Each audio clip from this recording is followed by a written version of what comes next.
All right, Meta. Let's get to your topic. What do you got? Well, I've got something a little bit different today.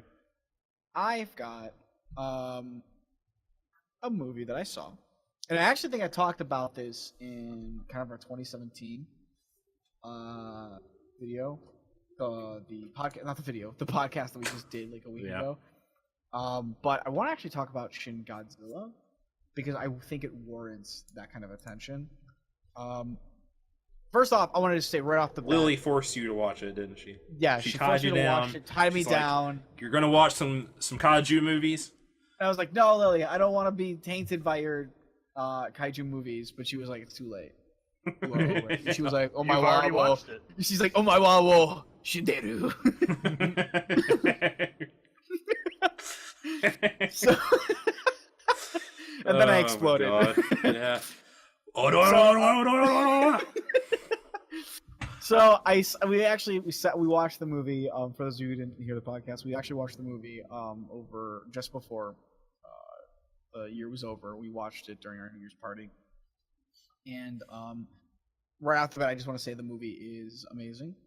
I thought it was really well done, and it's probably one of the best Godzilla movies I've ever seen, if not potentially my favorite.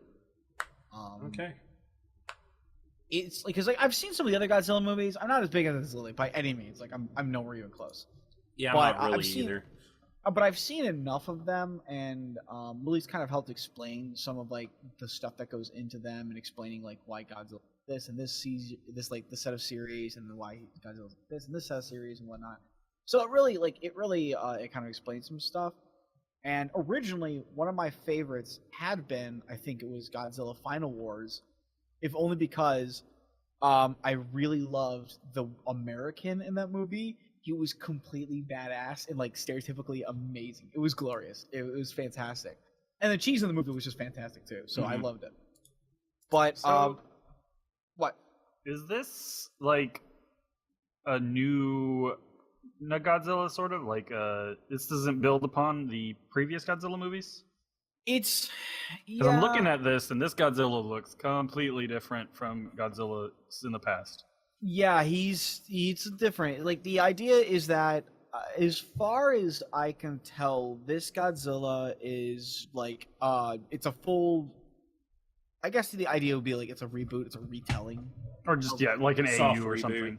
Yeah, essentially like the idea, because like Godzilla tends to do that. Like it would tend to build off either like every now and then you would get like a different series and it would have a different name based on what the series was generally based around. But Godzilla would either be like they would start a new movie that like gives the origins of Godzilla again, or they would base it off of like the first movie when the first time he showed up, and then just go into another sort of series.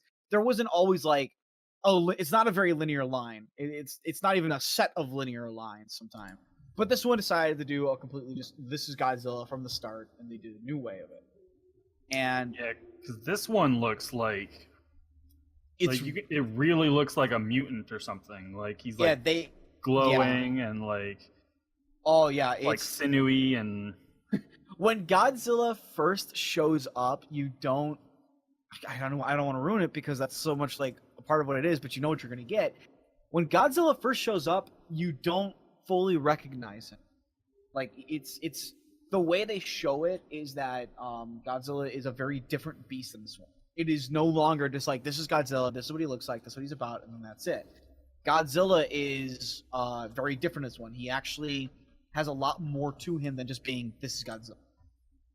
And there's a couple things that I think I made it really well is just pretty good, is because like not only do they like do a whole redesign like what Godzilla is, how he works and whatnot, but the whole movie is kind of based around this very large mystery of like where he comes from, which we all kind of know about.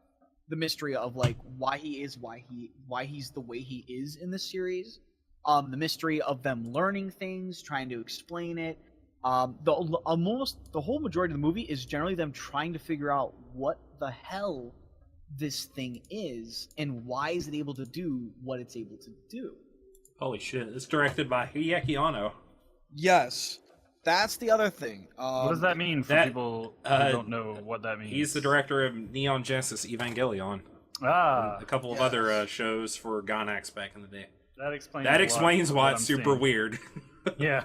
But I like honestly, as silly as it sounds, it's immensely good, and it's still it's pictures though. There's a part of it stays again like it stays true to Godzilla. Like it sounds for someone really weird, especially from somebody who doesn't like really love it as much. And maybe I'm calling sacrilege. Like there's probably like a few people out there that's like, how dare he? And they try. Luckily, Tets isn't here to. He's a big Godzilla fan, if I remember correctly.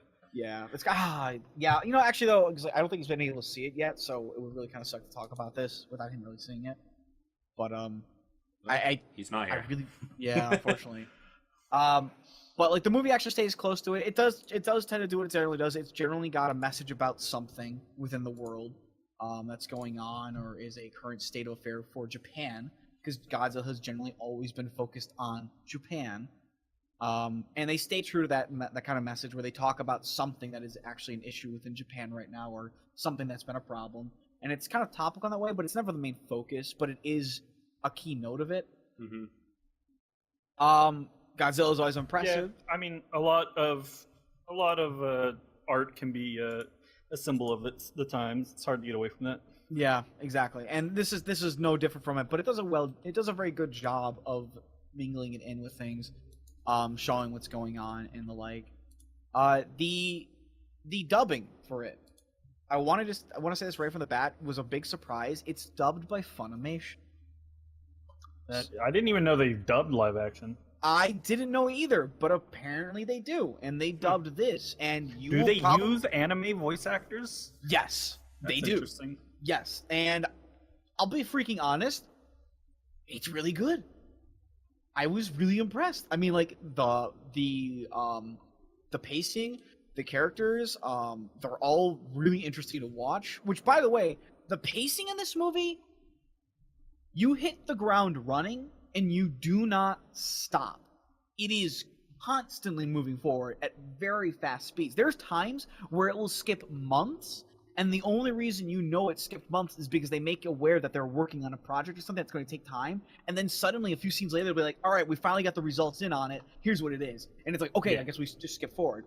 But the movie is like jumping from frame to frame. It is very quick, very fast, but it is never bad.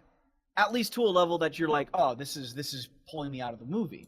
It's quick, it's fast, but it's just done right. Like, it needs to be quick to tell everything it needs to tell over the course of time that it is telling it, but it tells you everything that you need to see, and then it skips over everything that you don't need to see, and that's really good. The first part of the movie is covered almost like over a set of hours, and you cover like a set of hours worth of the movie within like the first 20 or 30 minutes of the movie, and then it like skips into days, and then sometimes even weeks or a month or time period will pass when they finally start to implement what they do. It's very fast paced, but it's done really well.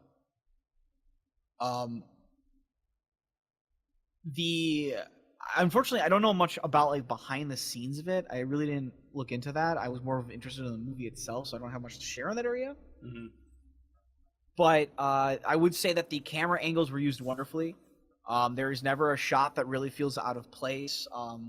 Anytime that they want you to see something that feels weird, they show it by utilizing a proper trajectory, or like a Dutch angle is designed to kind of help make things a little bit more eerie or weird. They utilize those properly. If a shot needs to be up close, they do that well. Sometimes they will overlay graphical effects on the screen to kind of give you the impression when they're staring at the camera directly for whatever reason, and they're staring at it for like they're looking at a laptop or something.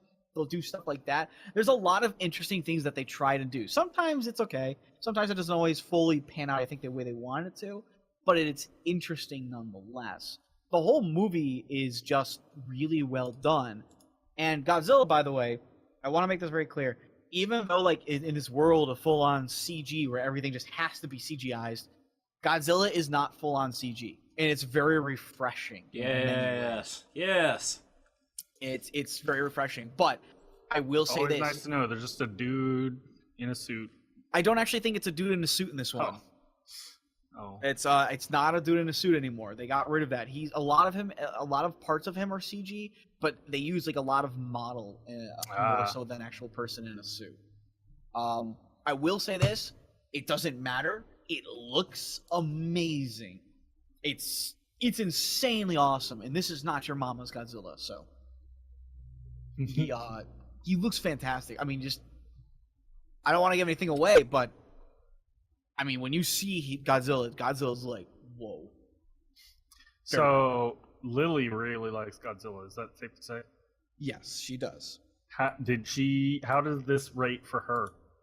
Well, let me ask her. Lily, how did this rate for you?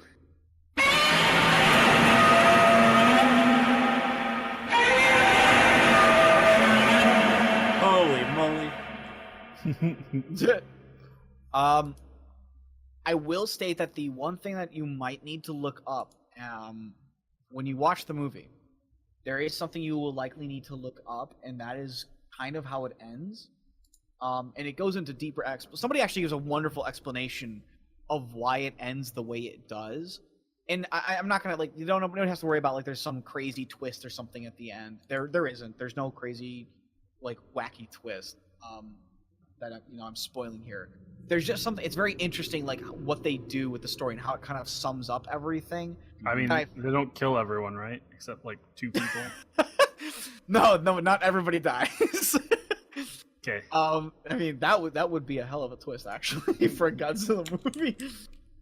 Which in case I would have not said anything about it, but it's very interesting. There's a lot to be said that is unsaid, and I really recommend that if you aren't fully understanding of why it gets into the way it does, look it up. There's an article. It's I think one of the first articles that might come up for it that will give a far better, great explanation of it, and it really does add a wonderful, if silent note to an otherwise amazing movie.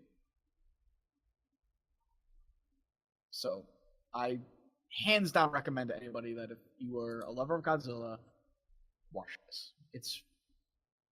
Is it on Netflix yet? No, it's not on Netflix yet, from what I understand. Saddies. Yeah, sorry, man.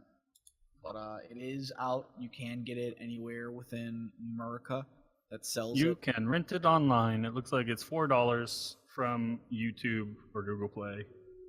There you go. It's worth it.